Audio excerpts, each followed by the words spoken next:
Hello, this is an analysis of Gabriel Garcia's Chronicles of a Death Foretold by Jannah and Dana Alwan and Aisha Al-Ghalban. Before we start with analysis, you need to know some key words like patriarchy and feminism. According to IWDA, feminism is all about all genders having equal rights and opportunities.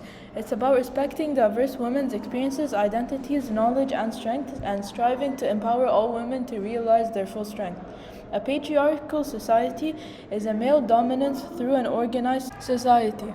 We added a feminist lens to the story to highlight the inequalities women in the story go through. Feminist critics analyze a text by looking at the characters and how they are treated. In addition, they look at the literary choices used to describe a woman's action in comparison to the literary choices used for men. In the Chronicle for a Death Foretold, Gabriel Garcia highlights how the patriarchy damages men through the characterization of the Vicario brothers, Santiago and Bayardo. In Chronicle of a Death Foretold, the patriarchy sabotages men's masculinity, which can be seen through Bayardo. When Bayardo had first arrived on his ship, people were quick to notice that he does not look manly enough. He looked like a fairy, said one of the people. People judged him for not being masculine enough because of his physical appearance. He was around 30 years old, but they were well concealed because he had the waist of a novice bullfighter, golden eyes, and a skin slowly roasted by a saltpeter. The lexical choice and the use of the word fairy leads to Bayardo not being taken seriously and seen as feminine, since fairies are connected to femininity. The visual imagery of golden eyes evokes the idea of a kid rather than a masculine man. Therefore, this characterizes Bayardo as a less masculine man and opposes how masculinity is portrayed in the story through Santiago and the twins. Thus, the text shows alternatives to how masculinity can be seen and portrayed. The thoughts people have on Bayardo characterize him as a woman, and everyone feels uncomfortable seeing a man that is not part of the traditional ideal masculine form. Later on in the story, Bayardo bought all the raffle tickets to see Angela sing. She couldn't imagine that he, just to impress her, had bought all the tickets in the raffle. On top of that, Bayardo wanted to buy the people's love.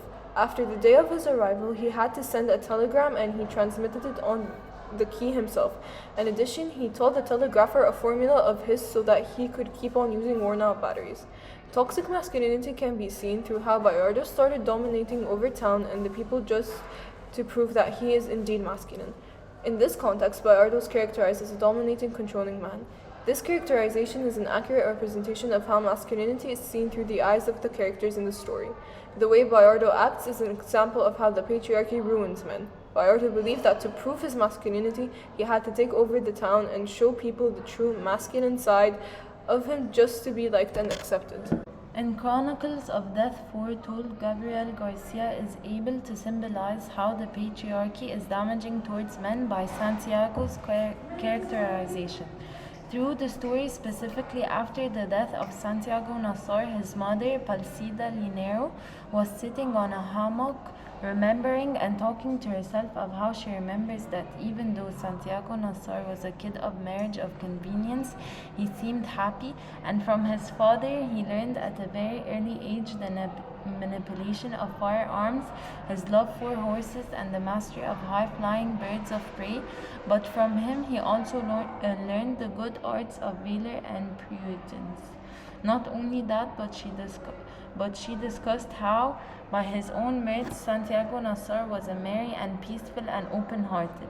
Through the use of the word manipulation, and by his own merits, while given the context about Santiago Nassar and his life, the author is able to emphasize how Santiago got his masculinity from his father and how this affects Santiago and how it is embedded in him from at such an early age.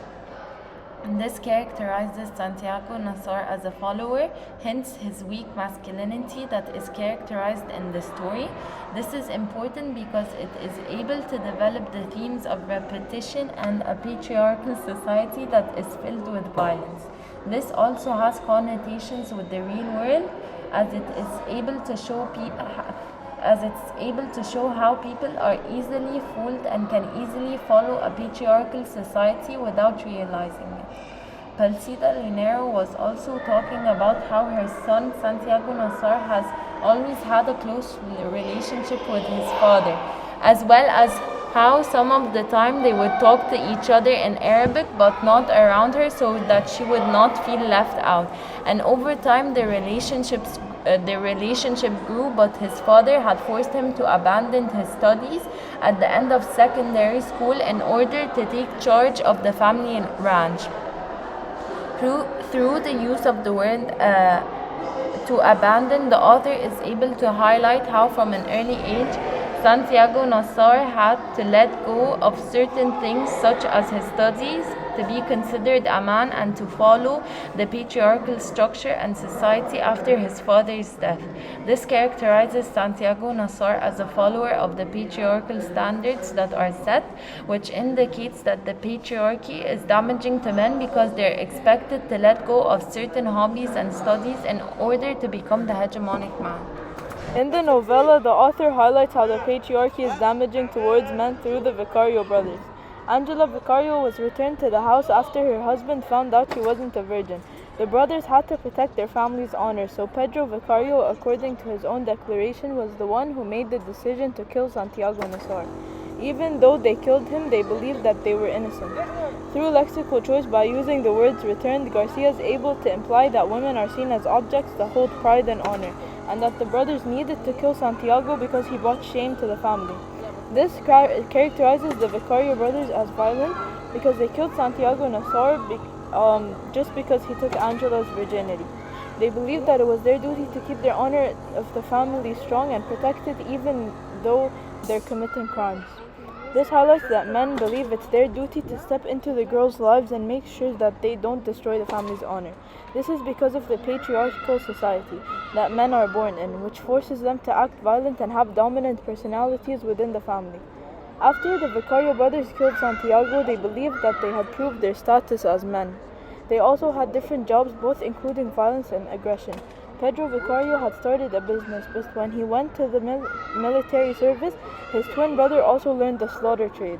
Hence, through lexical choice, by using the phrase proved their status as men and explaining the jobs the Vicario brothers have, the author emphasizes the stereotypical gender roles of the patriarchy forces on men. They have jobs that require aggression and violence. This also makes them violent at home and towards people they love. This highlights the effects of the patriarchy on men. They are forced to live an aggressive lifestyle, which makes them believe that they have to do anything, even scare people away from messing with their family's honor. All in all, through the characterization of the Vicario brothers, Santiago and Bayardo, the author Gabriel Garcia highlights how the patriarchy damages men. Through the characterization of the characters, the author shows the different ways men can be affected by the patriarchy. The Vicario twins have been affected in a violent way, where they believe that they should protect their family's honor because it's their duty, so they harm people in order to protect it. Santiago has been affected by the patriarchy through his father's actions, which led him to grow up masculine and be affected by the patriarchal society. But finally, Bayardo and his needs to dominate over town show the damaging effects of the patriarchy and how he also gets judged for looking more like a woman than a man. Lastly, the broader implication is that many people say that the patriarchy does not have an effect on men, when in reality it damages them and is the reason why toxic masculinity occurs. We hope you learned something from our video today. Thank you.